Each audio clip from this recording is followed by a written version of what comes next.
Neemias, capítulo 6. É o capítulo todo, são 19 versículos, então vamos devagar, temos tempo, até às 4h a gente termina, né? Brincadeira, os irmãos estão nos visitando, é brincadeira, viu? Não se preocupe. Neemias 6, de 1 em diante.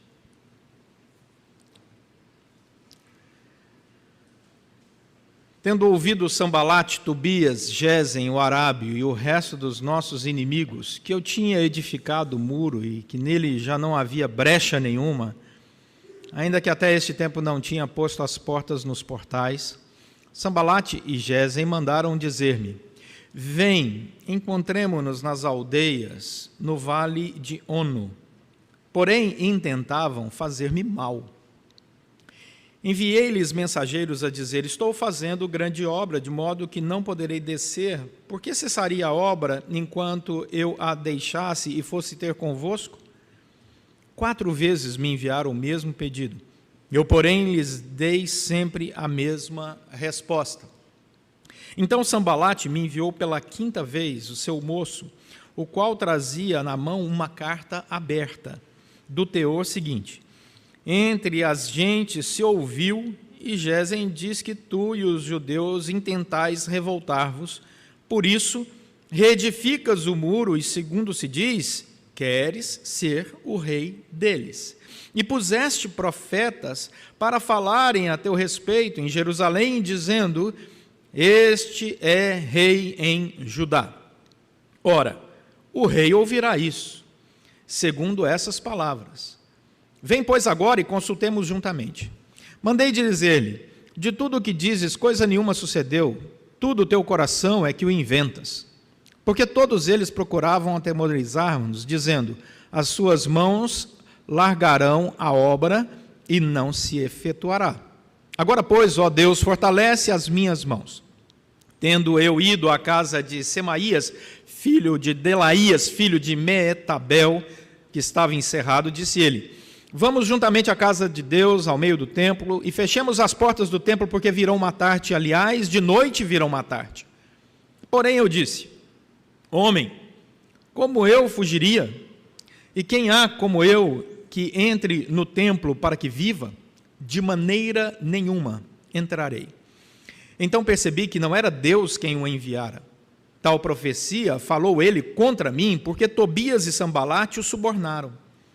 Para isso subornaram, para me atemorizar e para que eu assim viesse a proceder e a pecar, para que tivessem motivo de me infamar e me vituperassem. Lembra-te, meu Deus, de Tobias e de Sambalate no tocante a essas suas obras, e também da profetisa Noádia e dos profetas que procuraram atemorizar-me. Acabou-se, pois, o muro aos 25 dias de Elu, em 52 dias. Sucedeu que, ouvindo todos os nossos inimigos, temeram todos os gentios nossos circunvizinhos e decaíram muito no seu próprio conceito, porque reconheceram que, por intervenção de nosso Deus, é que fizemos essa obra. Também naqueles dias, alguns nobres de Judá escreveram muitas cartas que iam para Tobias, e cartas de Tobias vinham para eles. Pois muitos em Judá lhe eram ajuramentados, porque era genro de Secanias, filho de Ará, e o seu filho Joanã se casara com a filha de Mesulão, filho de Berequias. Também das suas boas ações falavam na minha presença, e as minhas palavras lhe levavam a ele.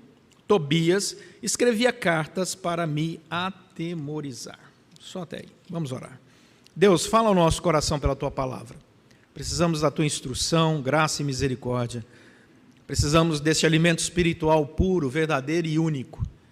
Por isso, nos colocamos aos Teus pés e esperamos de Ti instrução. Oramos em nome de Jesus Cristo. Amém. Bom, entramos no século XXI, internet, redes sociais, e a pandemia nos empurrou para essa realidade híbrida, aulas e cursos e congressos, igrejas, e estamos nesse novo momento. Existem coisas maravilhosas na internet. A internet é realmente um universo muito rico, mas também existem coisas terríveis na internet. E, sem dúvida nenhuma, uma das piores produções da internet foram os haters. Essa palavra haters significa aqueles que são os odiadores, aqueles que promovem o ódio, aqueles que promovem aquilo que gera ódio em outras pessoas. E é uma comunidade, porque o hater ele nunca anda sozinho, por isso que você sempre joga num plural, né? Você vê um grupo fechado para cancelar alguém, para ir contra uma ideia, para promover eventos de perseguição de todo tipo, seja político, religioso, ideológico, qualquer área, financeira, o que você quiser. Haters não faltam. Algumas pesquisas sobre os haters têm sido elaboradas, desenvolvidas, e elas chamam bastante atenção. Portanto, uma delas diz que os haters têm como características espalhar mentiras, fazer xingamentos, humilhar pessoas, julgar sem necessidade, condenar ideias e atitudes daqueles que lhes são contrários, fazem ameaças, nunca têm um comentário positivo, criticam as conquistas dos outros. Uma tese de doutorado está sendo escrita sobre os haters, e o autor diz que alguns motivos para o surgimento dos haters, ele enumera. O primeiro deles é a inveja.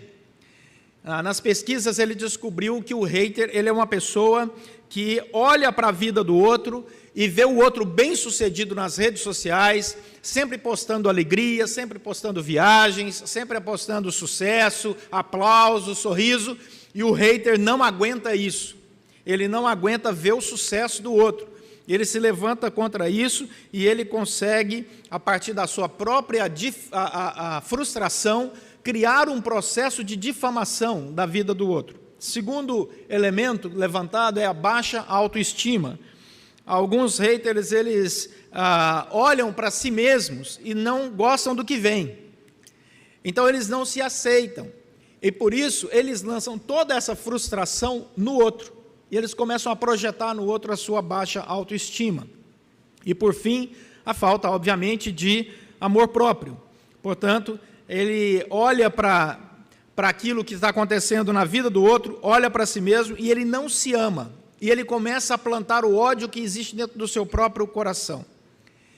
E nós sabemos, já vimos, tenho certeza você já teve acesso a isso, que vários famosos, aí sofreram e até abandonaram carreiras por causa dos haters. Você encontra pessoas que se frustraram tanto que até tentaram tirar a sua própria vida. Existem inúmeras reportagens mostrando isso, tamanha a perseguição, a cultura do cancelamento e assim por diante. A pergunta é, como é que isso nos afeta, já que nenhum de nós aqui é celebridade a esse ponto? Pelo menos eu não sou. A questão é que cria-se uma cultura. Os haters, eles estão gerando uma cultura onde as pessoas começam a achar normal criticar o outro e cancelar o outro. Essa cultura do cancelamento, ela vem já como resultado da influência dos haters na vida das pessoas. O fato de que o outro é menor que eu e que eu julgo o outro a partir de mim mesmo é também uma das consequências dessa cultura avassaladora, terrível, pecadora que está no mundo. E aí você fica pensando, mas será que a Bíblia tem algum exemplo, algum modelo? Será que a Bíblia fala alguma coisa sobre isso? Esse texto que nós acabamos de ler é um texto escrito há 430 anos antes de Cristo, portanto, 2.500 anos antes da nossa pandemia. E quando você lê esse texto, você encontra uma pessoa motivada para fazer o bem. Esse texto de Neemias é escrito depois de um momento histórico muito importante na vida de Israel. Vocês se lembram que o reino de Israel havia sofrido a primeira intervenção, a primeira invasão, uma guerra terrível, vindo dos assírios no ano 722, que dominou mais de 2/3 do território de Israel. Quase 200 anos depois, você tem uma segunda onda de invasões que vai culminar com a invasão babilônica, que acaba de vez com o reino de Israel. Então, você tem a invasão assíria, depois a babilônica, por volta do ano 500, e por volta do ano 400, agora, quem domina o mundo é o Império Persa. E ao contrário do que os outros haviam feito, porque os babilônicos haviam, por exemplo, retirado os jovens, os homens, e levado para a Babilônia, tinham tirado da terra de Israel, o movimento agora é o inverso. Os imperadores da Pérsia resolvem investir na saída do povo para o retorno a Israel. E eles incentivam esse retorno. O rei persa incentiva que o templo seja reconstruído lá em Jerusalém, incentiva que a nação comece a produzir economia, porque era um rei inteligente e ele sabia que quanto mais liberdade aquele povo tivesse, mais produção financeira, mais recursos econômicos ele teria, porque aquele povo não tinha exército para vencê-los. E no meio disso tudo, nós encontramos um homem chamado Neemias. E Neemias é copeiro do rei, está distante ainda de Israel, não havia voltado para Jerusalém, quando ele recebe a notícia de que Jerusalém está com os muros derribados. E naquela época, assim como hoje, o muro de uma casa é muito importante para guardar, para dar segurança. Grades e muros ainda existem. Naquela época era a cidade que tinha muro, era a cidade que era guardada, como hoje os nossos famosos condomínios fechados. Imagine um condomínio fechado sem muro. As casas lá dentro não tinham muro também, portanto, os inimigos podiam entrar a qualquer hora da noite, arrombar tudo, roubar, matar, destruir, e a cidade de Jerusalém está desse jeito. Esse homem, copeiro do rei, Neemias, que servia ao Deus com muita alegria e servindo ao rei, era um homem de Deus, que entendia o seu ministério como copeiro do rei. Um belo dia, ouvindo isso, coloca-se diante do Senhor em oração, chora pela sua nação, chora pela miséria do povo, e o rei vê Neemias triste e diz para Neemias: Neemias, por que você está tão triste? E ele conta para o rei. E o rei diz a Neemias: Neemias, você vai ter autoridade agora para voltar para Jerusalém, eu vou te dar cartas, todos os recursos que você precisar para reconstruir os muros de Jerusalém. E Neemias então vai para Jerusalém com muitos recursos financeiros, com todo o material de construção, anda ao redor de Jerusalém, fica calado, faz toda a estratégia, cria o projeto, reúne todas as autoridades e diz assim: tenho um projeto para a reconstrução dos muros e tenho todos os recursos necessários. O povo se alegra, é motivado e começa a reconstrução do muro. Até que aparecem esses três indivíduos aqui, do texto que nós acabamos de ler: Sambalate, Tobias e Gésem. E eles começam a olhar para aquela situação e eles não querem sair da sua zona de conforto. Eles viviam confortavelmente, eles tinham vínculos políticos, vínculos familiares, que o próprio Neemias deixou claro aqui no nosso texto que nós acabamos de ler, e eles não queriam que um outro líder se levantasse. E Neemias é esse outro líder que está ali diante do povo, com todos os recursos para criar uma segurança para aquele povo ao levantar e restaurar os muros de Jerusalém. Temos um homem de Deus, com uma missão de Deus, com os recursos que Deus levantou para uma boa obra. Quais são os problemas? Primeiro, é impossível não perceber que Deus está nesta obra. Olha o versículo 1. Tendo ouvido Sambalate, Tobias e Gésem o arábio, e os restos dos nossos inimigos, que eu tinha edificado o muro, e que não já havia brecha nenhuma, ainda que esse tempo não tinha posto as portas, eles começaram então a encaminhar para ele alguns convites para uma reunião. Tendo ouvido. Uma das características do inimigo é que ele está sempre com seus ouvidos atentos àquilo que o povo de Deus está fazendo. Todas as vezes que nós começamos a prosperar em alguma coisa, não se engane, isso vira notícia. Por mais quieto, por mais calado que uma pessoa tente realizar uma obra, fazer alguma coisa, sempre o sucesso dele será algo e objeto de observação dos outros. E é isso que acontece aqui. O inimigo não cuida apenas da vida dele. Esses inimigos começam a se mobilizar para cuidar da vida do outro. A Bíblia não diz que nós devemos cuidar da vida do outro. A Bíblia diz que nós devemos amar o próximo, mas não julgar o próximo. A palavra do Senhor deixa isso muito claro. Mas eles começam não apenas a olhar o que Neemias está fazendo e o povo está fazendo na reconstrução do muro, mas começam a criar um padrão de julgamento. Foi assim na Bíblia e é assim até os dias de hoje. e eles conseguem reunir um grupo. O texto diz que Sambalate, que Tobias, que Gesem, eles conseguem reunir um grupo com os inimigos e os restos dos inimigos, e isso é muito fácil. Todas as vezes que a proposta é de ódio, os seguidores se multiplicam. Os seguidores se multiplicam. Existem pessoas que já descobriram nisso uma grande fonte financeira. Existem pessoas que não produzem absolutamente nada na internet hoje. Elas só sentam ali para gerar ódio e monetizam com isso. Recebem muito dinheiro assim. E quanto mais ódio geram, mais monetizam. Descobriram o segredo. Você não precisa ser produtivo, você só precisa ser odioso. E isso acontece aqui com Sambalate. Lembrem-se, 2.500 anos antes de Cristo. Nós estamos falando de 2.500 anos antes de Cristo. E o texto continua. Qual é o desejo deles? Atrasar a obra. Neemias percebe isso claramente. O desejo deles é criar uma distração. Toda crise tem como objetivo tirar o seu foco produtivo. Vou repetir. Toda crise tem como objetivo tirar o seu foco produtivo. E isto existe no universo espiritual, assim como em qualquer outra área da sua vida. Cuidado com as crises, porque elas podem tirar o seu foco produtivo. Essa é a intenção e Neemias percebeu isso claramente. Daí vem a armadilha diplomática. Observem que do versículo 2 em diante, Sambalate e Gesem, eles enviam 4 vezes um convite amoroso, dizendo para Neemias, Neemias, vamos nos reunir para tomar um café, vamos bater um papo lá no vale, o que você acha da nossa ideia? Neemias diz assim, eu não posso parar de trabalhar para ir tomar café com vocês. Neemias percebeu claramente que a intenção daquele povo era fazer com que houvesse uma procrastinação na obra. Ele sabia muito bem que o desejo deles era parar o projeto que ele estava tão empenhado em fazê-lo. Neemias tinha foco, mas aquele povo tinha um foco diferente.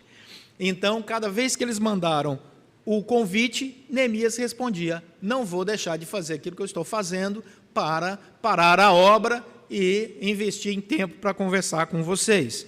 Nós sabemos muito bem que o que é importante na nossa vida precisa ser feito. E uma das armadilhas da procrastinação, que é o famoso deixar para depois, é criar um compromisso não produtivo para não fazer aquilo que é produtivo. Vou falar de novo, porque às vezes eu falo meio rápido, né?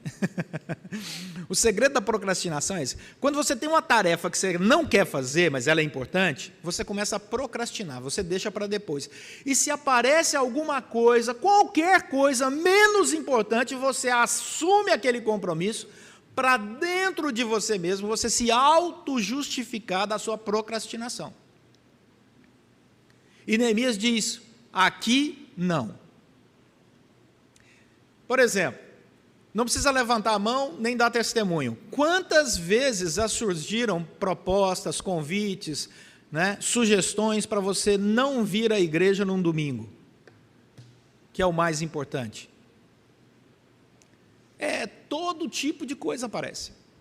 Procrastinação é isso. Eu vou deixar o mais importante para depois, porque agora eu tenho uma coisa menor e eu vou atender essa coisa menor, porque o desejo no fundo do coração é pecador mesmo, né?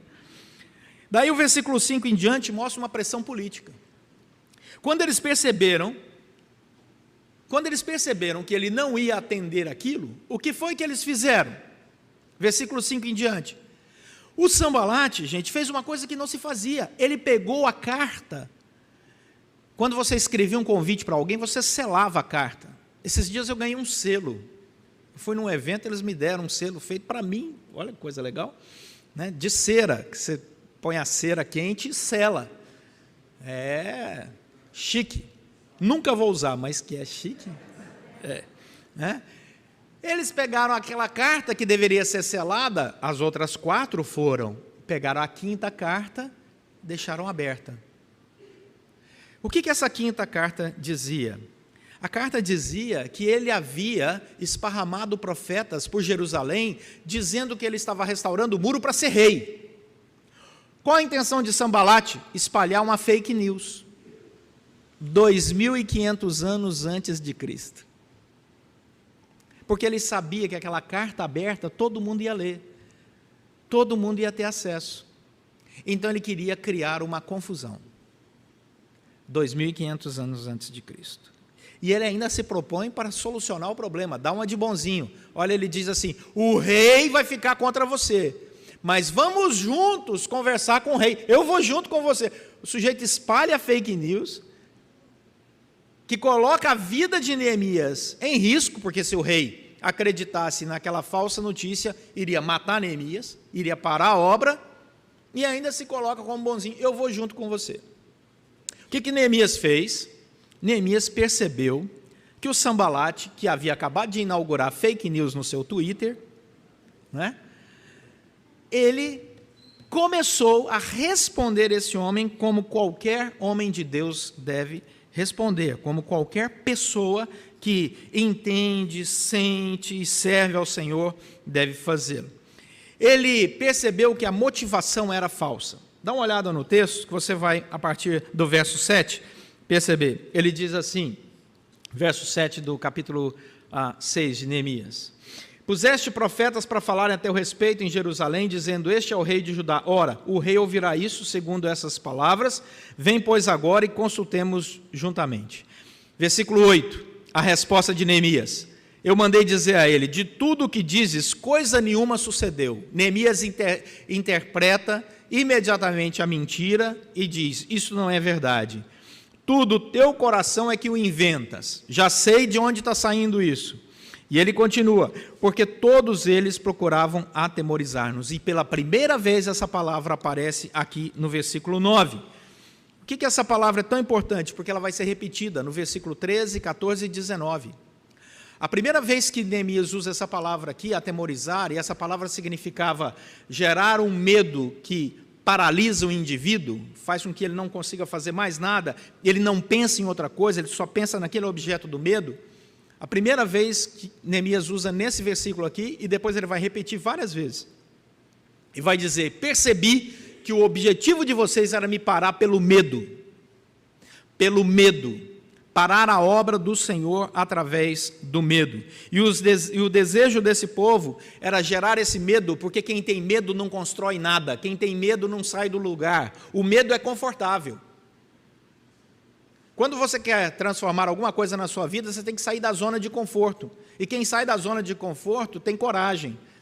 Quem não tem coragem não sai da zona de conforto. Portanto, gera-se medo para que o indivíduo não cause, não faça absolutamente nada, não produza absolutamente nada. O medo congela.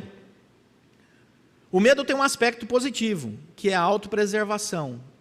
Mas esta palavra aqui não é apenas medo. Ela é atemorizar, ela é gerar no indivíduo um medo tal que ele fica completamente paralisado.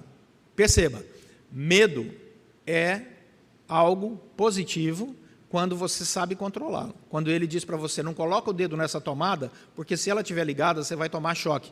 Isso é um medo produtivo, autopreservativo. Agora, quando você experimenta o temor, que é a palavra usada aqui no hebraico, é essa ideia de que você não consegue andar, você não consegue fazer absolutamente nada. Você começa a projetar o dano na sua vida.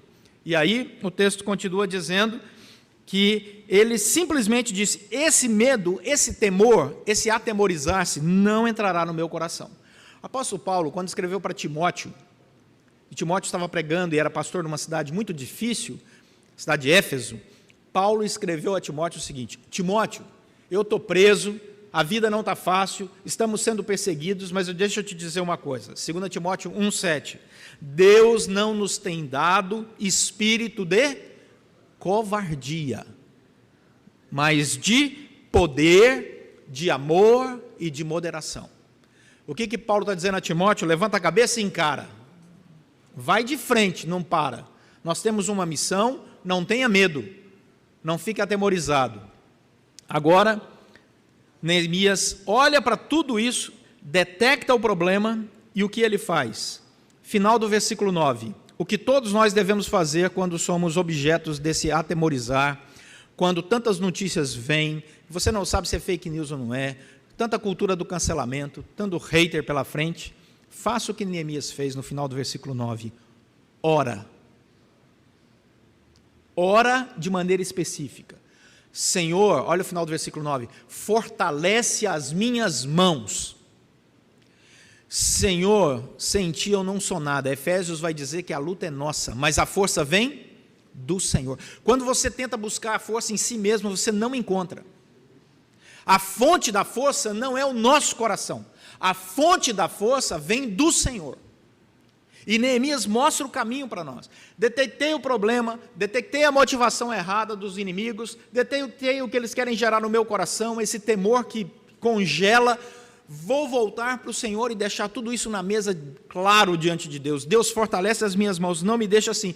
E Neemias faz o que qualquer cristão normalmente faria. Ele vai à igreja, ele vai até o profeta. Só que o profeta não valia nada.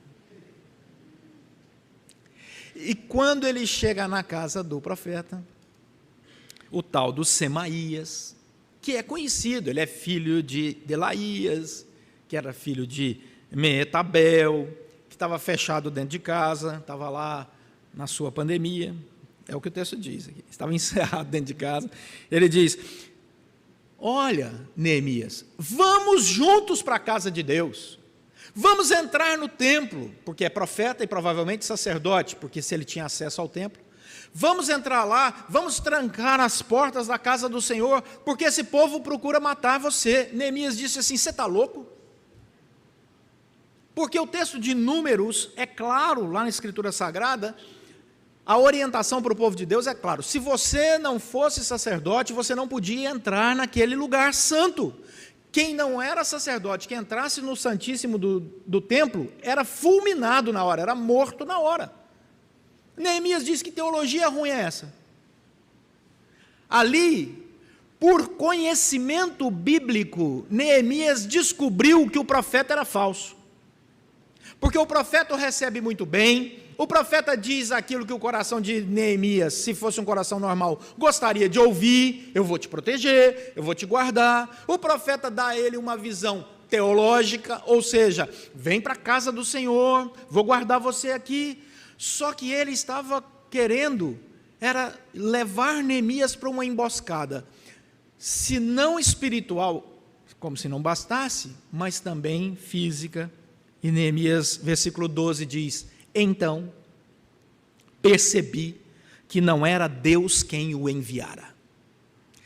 Oração e conhecimento bíblico, para nos livrar do mundo dos haters, do ódio, da contraprodutividade, da procrastinação, da vida que não produz absolutamente nada, que está com medo de tudo.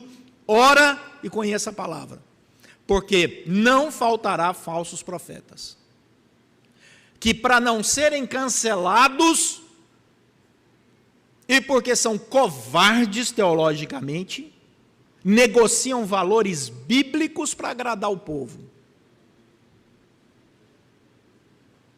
para fazer de igreja show, para fazer de adoração evento, para fazer da Bíblia o que você quiser, já que ela passa a ser o que você deseja que ela seja. Um livro de autoajuda, onde não se fala em pecado, não se fala em santificação, não se fala em compromisso com Deus. Deus é um produto que vai te fazer bem. A fé é um cartão de crédito que te dá tudo o que você precisa. Neemias não caiu nessa. Neemias disse: aqui não. Ele diz: foi para que... Eu percebo que Sanbalate e Tobias, olha o final do versículo 12, eles o subornaram, porque os profetas...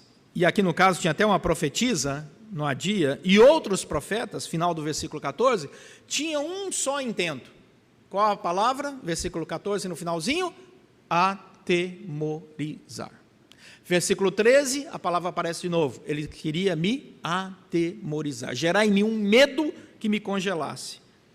Então, Neemias, reconhecendo isso, diz: eu não aceito isso.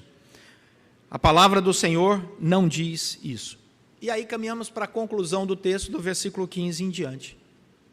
Quando Neemias recusa a falsa orientação porque conhece a Bíblia, quando Neemias recusa o medo porque conhece, teme e confia no Senhor, o resultado, versículo 15, acabou-se, pois, o muro aos 25 dias do mês de Elul, em 52 dias. Gente, reconstruiu os muros de Jerusalém. sem o equipamento que nós temos hoje, em 52 dias, nem hoje se consegue fazer isso. Aqui, bom, no Brasil não tem obra que termina, mas em todo caso, qualquer outro país, né? 52 dias, o povo pôde dormir em paz, porque quando Deus está com o povo dele, e quando o povo dele é fiel a ele, e quando o povo dele se curva, tapa os ouvidos para o medo que o mundo quer colocar, para as armadilhas políticas que o mundo quer colocar, se apega à Escritura Sagrada como Bíblia de verdade, onde você segue o que ela orienta, Deus abençoa ricamente. Versículo 16 diz que sucedeu, os ouvidos dos inimigos, quando souberam disso, temeram. Percebam, agora inverte. Os inimigos queriam gerar temor no coração do povo de Deus. Agora é o povo de Deus que, firme na palavra e na oração e na obra, gera medo nos inimigos. Os inimigos olharam e falaram assim: estamos perdidos, com esse povo não tem como vencê-los. Eu fico imaginando quantos inimigos pensaram que na pandemia a igreja ia sumir, desaparecer, acabar, e a igreja depois da pandemia veio mais forte, mais sólida, mais amorosa, mais fraterna, mais solidária, porque a igreja tem dono, e o dono da igreja é Jesus Cristo, e as portas do inferno não prevalecerão contra ela. E do versículo 17 em diante, vem uma má notícia. Eles continuam online. Observe, do versículo 17 em diante, também naqueles dias alguns nobres de Judá escreveram muitas cartas que iam para Tobias, e as cartas de Tobias vinham para eles, e eles chegavam para mim e elogiavam Tobias para mim, tudo que eu falava, eles levavam de volta para Tobias, e Tobias recebia, e Tobias, olha o finalzinho do versículo 19, e Tobias escrevia ainda muitas cartas para me atemorizar, mas não adiantou.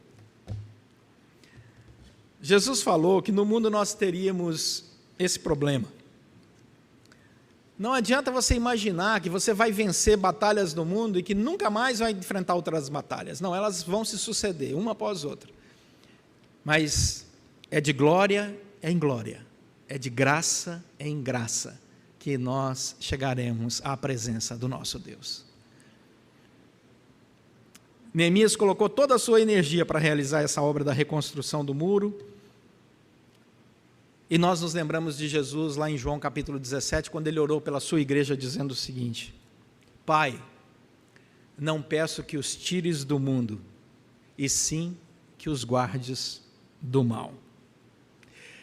Wiersbe, um comentarista, diz: se Neemias tivesse interrompido o trabalho para defender a sua reputação, os muros nunca teriam sido construídos. O foco de Neemias não era a sua reputação, era a obra do Senhor. O medo está aí. E o que a gente leva para casa? Os haters vão voltar-se contra a fé cristã. Já estão. Não tenha medo disso. Não tenha medo de falar da sua fé. Não tenha medo de ser cancelado por causa da sua fé. Não tenha medo de ser mal compreendido por causa da sua fé. Não permita que o medo dessa sociedade que está querendo nos atemorizar e nos colocar parados na nossa obra, invada o seu coração, o coração de todos nós, e não permite que falsos profetas venham dizer aquilo que a Bíblia condena como se fosse verdadeiro, porque não é. Não perca o seu foco. Nós não estamos aqui para lutar contra haters, nós estamos aqui para levar a palavra de amor de Jesus a todos os corações. Não invista tempo respondendo a quem não tem interesse na sua resposta.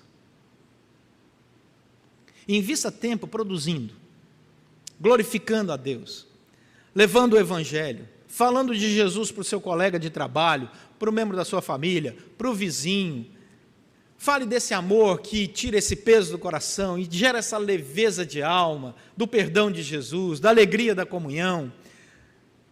Não permita que o foco seja retirado da sua vida. Jesus venceu a morte, e ele disse que nós não deveríamos temer nada, porque Ele estaria conosco até a consumação dos séculos.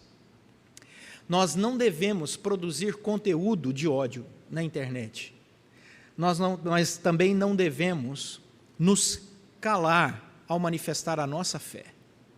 É a nossa fé. E a nossa função é levar o Evangelho, através do nosso testemunho.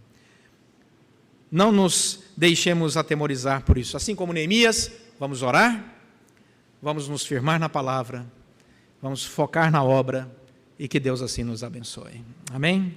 Vamos orar.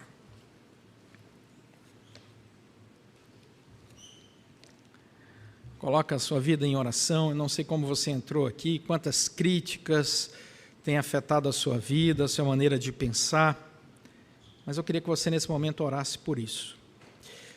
Às vezes, nem tanto é a sua vida, mas a vida de alguém que você conhece, que tem sido fortemente atacado em escola, trabalho, às vezes nas redes sociais. Rogue a força do Senhor sobre a vida dessa pessoa, a paz que excede todo o entendimento. Coloque seu coração em paz. Se você entrou em alguma discussão, foge disso, ignora, não responda mais.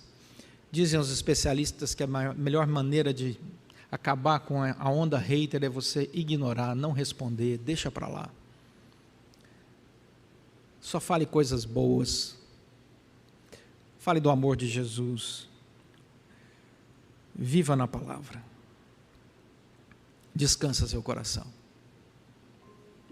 Senhor, nosso Deus e Pai, muito obrigado, porque o Senhor nos chamou para esta obra de reconstrução. Estamos reconstruindo valores, estamos reconstruindo, Deus, nesse mundo, aquilo que é bíblico, correto, verdadeiro, que é o amor a Deus acima de todas as coisas e ao próximo como a nós mesmos. Somos falhos, nenhum de nós aqui é perfeito. Ensina-nos, ó Deus, a perdoar e pedir perdão, a vivermos com humildade num mundo tão arrogante, a olharmos mais para dentro em um mundo que se preocupa tanto com o que é de fora. E assim, ó Deus, nessa nossa relação contigo, sentir essa leveza de alma, essa alegria abençoadora que vem de Ti. Que assim como o apóstolo Paulo, o Senhor nos ensine que o que verdadeiramente importa é o que Cristo pensa de nós. Oramos pedindo a Tua paz, a Tua sabedoria, que nossas palavras edifiquem para a glória do Teu próprio nome. Em nome de Jesus Cristo. Amém.